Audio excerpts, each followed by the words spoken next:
안녕하세요. 건설 프로젝트가 지연되면 공사 기간을 연장해야 한다는 건 뭐 다들 아시죠? 그런데 그 지연된 기간 동안 매일 발생하는 추가 비용, 그러니까 현장 직원들 월급부터 장비 임대료까지 그 돈은 어떻게 해야 할까요? 오늘은 바로 이 문제, 공사 지연에 따른 추가 대금 청구에 대해 아주 깊이 파고 들어보겠습니다. 건설 클레임 작성에 관한 전문 서적의 한 챕터를 바탕으로 이 복잡한 과정을 어떻게 성공으로 이끌 수 있는지 그 핵심 전략을 짚어드릴 겁니다. 프로젝트 관리자든 건설업에 종사하시든 아니면 그냥 이런 대규모 사업에 돈이 어떻게 움직이는지 궁금하신 분이라면 정말 흥미로운 시간이 될 거예요. 네, 맞습니다. 이게 단순히 예상치 못한 비용이 생겼으니까 돈 더 주세요. 이렇게 하소연하는 거랑은 차원이 다른 이야기입니다. 오늘 저희가 살펴볼 내용은요. 어떻게 하면 그 주장을 계약과 법률에 근거해서 누구도 반박하기 힘든 아주 논리적이고 체계적인 문서로 만들어낼 수 있느냐. 바로 그 기술에 대한 이야기죠. 결국 성공적인 청구는 감정이 아니라 차가운 사실과 증거로 만들어지기 때문입니다. 자, 그럼 한번 파헤쳐 보죠. 보통 현장에서는 공사 기간을 연장해달라는 요청이랑 그로 인해 발생한 추가 비용을 달라는 청구를 하나의 문서로 묶어서 제출한다고 들었거든요. 네, 가장 흔한 방법이죠. 이게 가장 일반적일 것 같은데 최선의 방법일까요? 가장 흔하긴 하지만 자료에서는 그게 최선이 아닐 수도 있다고 지적을 해요. 아, 그런가요? 네. 오히려 전략적으로 이 둘을 분리하는 게 훨씬 유리할 수 있다는 거죠. 한번 발주처 입장에서 생각해보면 쉬워요. 네네. 공사기간 연장 요청은 당장 자기 지갑에서 돈이 나가는 결정이 아니잖아요. 그냥 서류상의 날짜를 바꿔주는 거죠. 하지만 비용 청구는 진짜 돈을 지불해야 하는 문제입니다. 아, 그렇죠. 이 둘이 얽혀 있으면 발주처는 돈 문제 때문에 기간 연장 승인 자체를 주저하게 되고 전체 프로세스가 느려지거나 복잡해질 수 있는 겁니다. 그거 되게 흥미롭네요.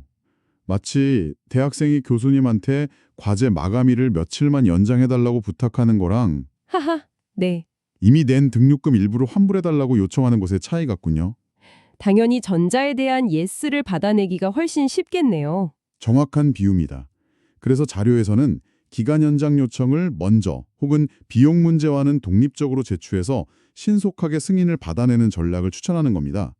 일단 지연된 기간을 공식적으로 확보하는 게 우선이니까요. 그런데 그렇게 분리해서 제출했다가 발주처에서 좋다, 시간 연장은 해줬으니까 이제 비용 문제는 더 이상 거론하지 말자. 이렇게 선을 그어버릴 위험은 없을까요? 오히려 협상력이 약해지는 건 아닌지 좀 걱정되는데요. 아주 날카로운 지적이시고 실제로 많은 계약자들이 우려하는 부분입니다.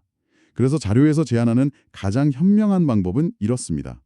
두 요청을 분리하되 계약서에 명시된 비용 청구 제출 기한은 반드시 지키면서 거의 동시에 내는 거예요. 거의 동시에요? 네. 하지만 두 문서는 완전히 독립된 별개의 문서로 만드는 거죠. 하나는 기간 연장 요청서, 다른 하나는 비용 청구서. 이렇게 하면 발주처는 비교적 쉬운 결정인 기간 연장을 먼저 검토하고 승인해 줄 가능성이 높고요. 우리는 그 승인을 바탕으로 비용 협상을 이어갈 수 있는 강력한 발판을 마련하게 되는 겁니다. 비용 청구 권리를 놓칠 위험도 없애는 거고요. 알겠습니다. 단순히 문서를 두 개로 나눈다는 차원을 넘어서 상대방의 의사결정 과정을 고려한 뭐랄까 심리적인 전략이네요. 좋습니다. 그럼 성공적인 청구를 위해서는 그냥 돈 주세요가 아니라 체계적인 논리가 필요하다는 말씀이신데 그 논리의 뼈대라고 할 만한 기본 원칙 같은 게 있을까요? 뭐부터 시작해야 할지 좀 막막할 것 같아서요. 물론 있습니다. 자료에서는 모든 성공적인 클레임이 반드시 갖춰야 할 네 가지 기둥으로 CES라는 개념을 제시합니다. 원인, cause, 결과, effect, 권리, entitlement, 그리고 입증, substantiation의 약자입니다. 이 네 가지가 유기적으로 연결되어야만 설득력 있는 주장이 완성되는 거죠. CES. 하나씩 좀 풀어주시죠. 첫째, 원인, cause는 왜 이런 일이 일어났는가입니다. 예를 들어 발주처가 설계 변경을 갑자기 지시했다거나 예상치 못한 문화재가 땅속에서 발견되었다거나 이런 지연의 명확한 원인을 밝히는 겁니다.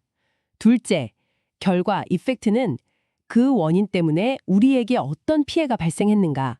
설계 변경 때문에 추가 인력이 30일 더 필요했고 그로 인해 인건비와 장비 임대료가 얼마만큼 더 발생했다는 식으로 금전적 손실을 구체적으로 보여주는 거고요. 네. 셋째, 권리, 엔타이틀먼트. 이게 가장 법적인 부분인데요. 계약서의 어떤 조항에 근거하여 이 돈을 요구할 자격이 있는가? 이걸 증명하는 겁니다.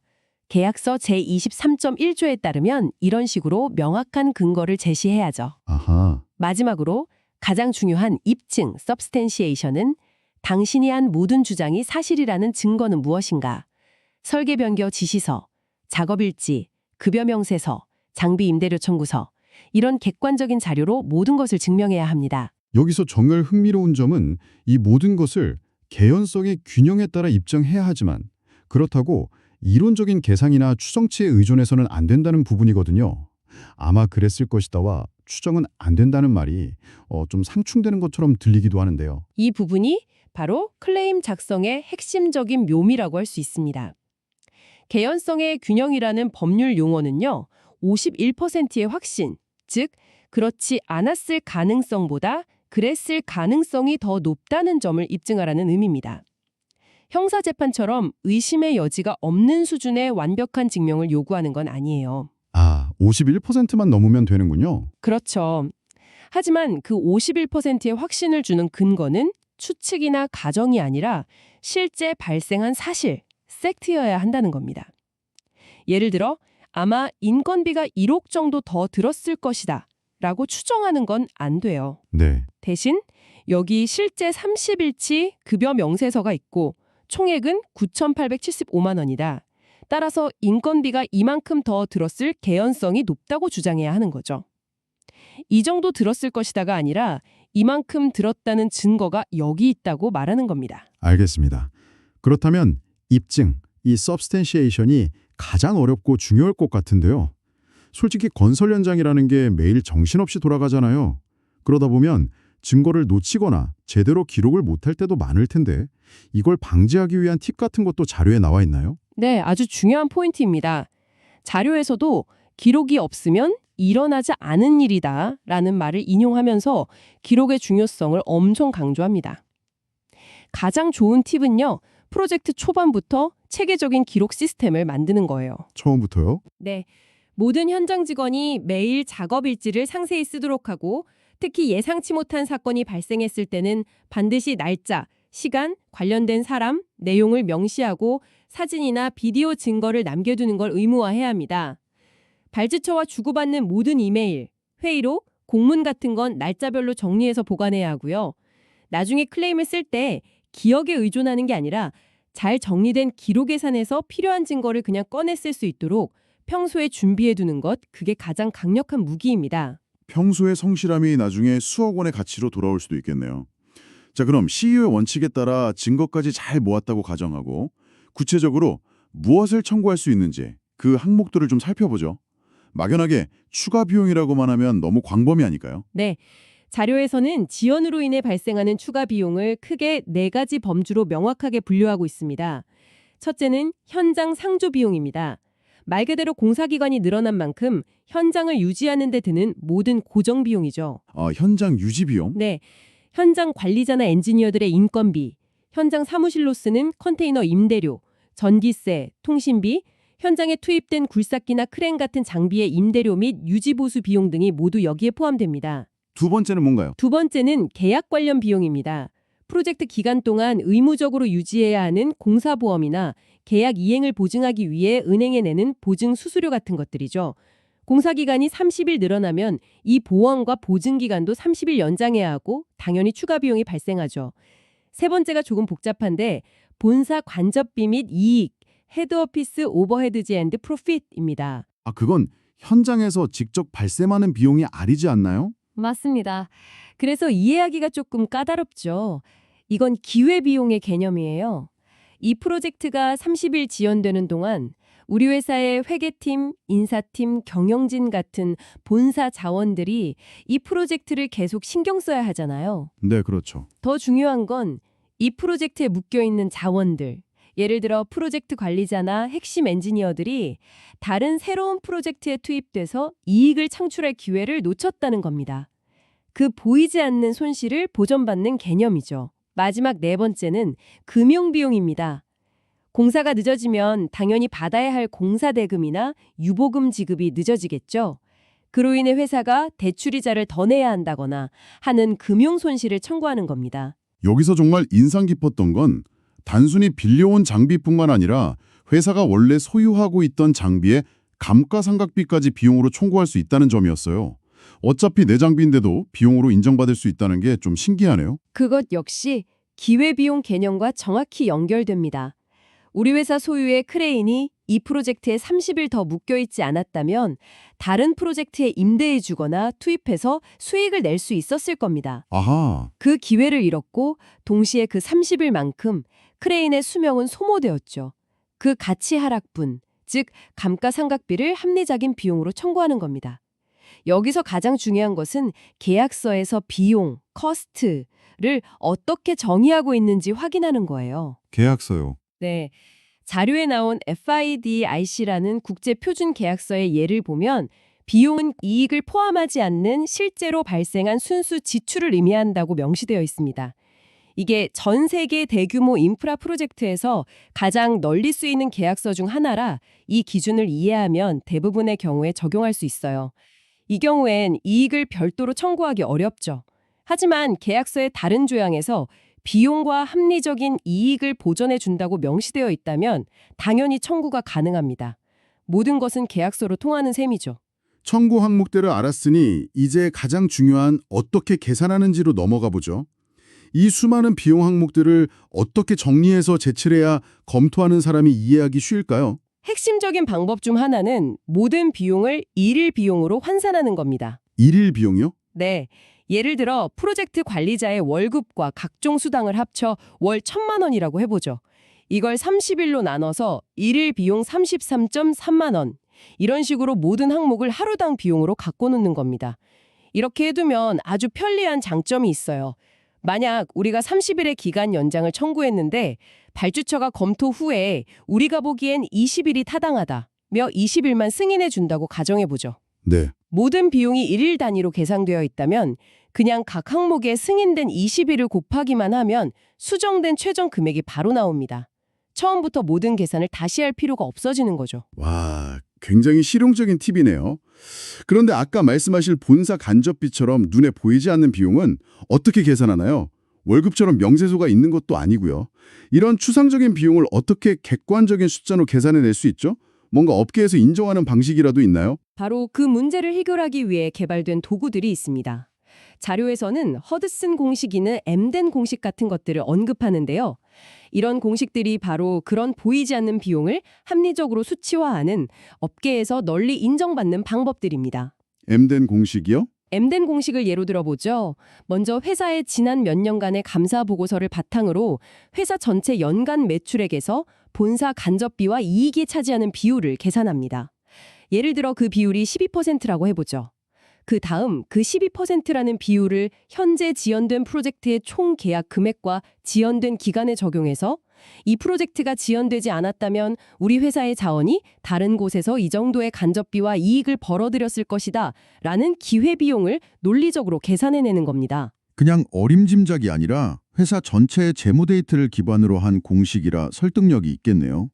하지만 이런 공식이 만능은 아닐 것 같은데요. 물론입니다. 발주처 측에서는 우리 프로젝트는 특수해서 회사 전체 평균 비율을 적용하는 건 불합리하다고 반박할 수도 있죠. 그래서 이 공식을 사용하더라도 왜 이 공식이 이 특정 프로젝트의 상황에 가장 합리적인지를 추가로 설명하는 논리가 반드시 필요합니다. 공식은 도구일 뿐 그 도구를 왜 어떻게 사용했는지 설명하는 것은 결국 사람의 몫이죠. 그럼 이 모든 계산 내역을 제출할 때 자료에서 특별히 강조하는 팁이 있을까요? 그냥 엑셀 파일 하나 툭 던져주면 되는 건 아닐 테니까요. 사용자 친화적이어야 한다. Be user friendly. 이 점을 정말 여러 번 강조합니다. 사용자 친화적. 네. 여기서 사용자는 바로 그 청구서를 검토하고 승인해야 할 상대방이겠죠. 최종 숫자만 툭 던져주는 게 아니라 검토하는 사람이 계산 과정을 하나하나 의심 없이 따라갈 수 있도록 모든 단계를 투명하게 보여줘야 한다는 겁니다. 제가 예전에 한 청구서를 검토한 적이 있는데 정말 숫자만 빽빽하게 적힌 엑셀 파일 50개를 이메일로 보내더군요. 그걸 분석하느라 며칠 밤을 새웠습니다. 검토하는 사람을 지치게 만들거나 의심하게 만드는 건 최악의 전략입니다. 그 사람의 예스를 받아내야 하잖아요. 듣기만 해도 끔찍하네요. 구체적인 예시가 있을까요? 자료에 나온 발전기 임대료 예시가 아주 좋습니다. 최악의 방식은 이렇게 적는 거예요. 월 임대료 500파운드, 따라서 일일 비용은 16.44파운드. 이걸 본 검토자는 잠깐 500 나누기 30하면 16.67인데 왜 16.44지? 하고 직접 계산기를 두드려봐야 합니다. 시작부터 신뢰가 깨지는 거죠. 아, 좋은 방식은 이렇게 보여주는 겁니다. 월 500파운드 곱하기 12개월은 연 6,000파운드. 이 금액을 365일로 나누면 일일 16.44파운드. 이렇게 모든 계산 단계를 보여주는 거죠. 그리고 또 한 가지, 정말 기본이지만 많은 사람들이 실수하는 것, 숫자 옆에 항상 파운드, 일, 개월 같은 단위를 명시하는 겁니다. 단위 없는 숫자는 그냥 숫자일 뿐 아무 의미가 없다는 걸 잊지 말아야 합니다. 듣고 보니 당연한 말인데 막상 바쁘게 서류를 만들다 보면 놓치기 쉬운 디테일이겠네요.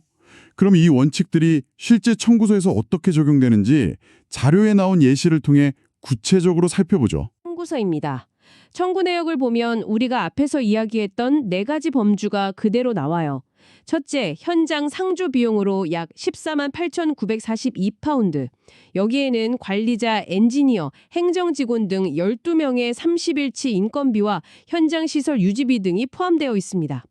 둘째, 계약 관련 비용으로 3,278파운드. 이건 보험료 연장 등에 대한 비용이고요. 셋째, 본사 간접비 및 이익. 이게 바로 M된 공식을 적용한 부분인데 14만 9,405파운드가 청구되었습니다. 현장 직접 비용만큼이나 큰 금액이죠. 와, 그러네요.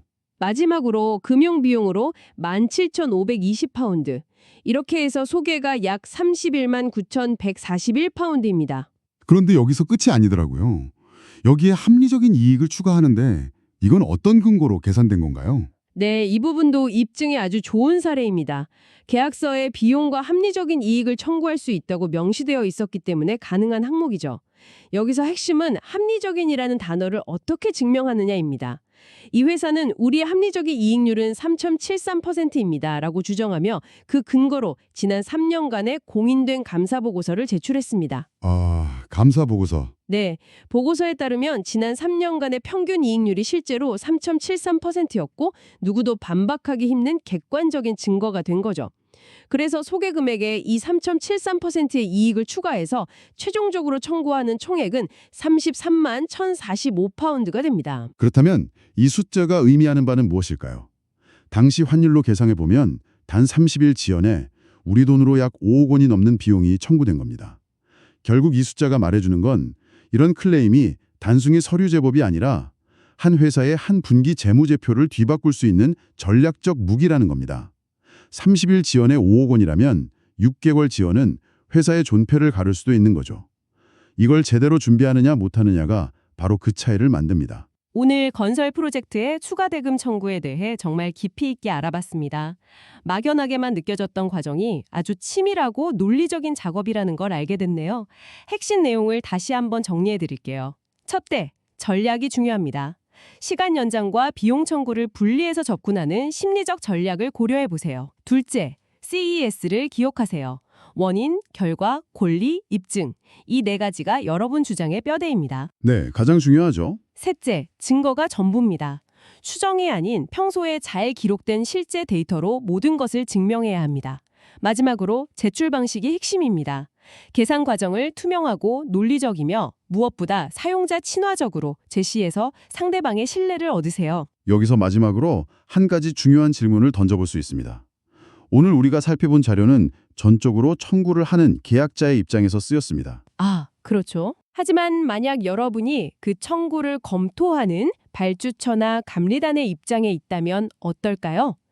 오늘 우리가 논의한 모든 원칙들, 즉 CES가 제대로 연결되었는가? 모든 주장이 사실 기반의 증거로 입증되었는가? 계산 과정이 투명하고 합리적인가 하는 것들은 반대로 여러분에게 제출된 청구가 과연 공정하고 타당한지를 평가하는 아주 강력한 체크리스트가 될 수 있습니다. 이것은 단순히 돈을 요구하는 기술이 아니라 테이블의 양쪽에 앉은 모두에게 정당성을 판단하는 공통의 기준이 되는 셈이죠. 청구하는 쪽과 검토하는 쪽, 양쪽의 시각을 모두 갖게 해주는 통찰이네요. 결국 핵심은 논리와 증거라는 공통의 언어로 소통하는 것이군요. 오늘 심도 있는 분석에 참여해 주셔서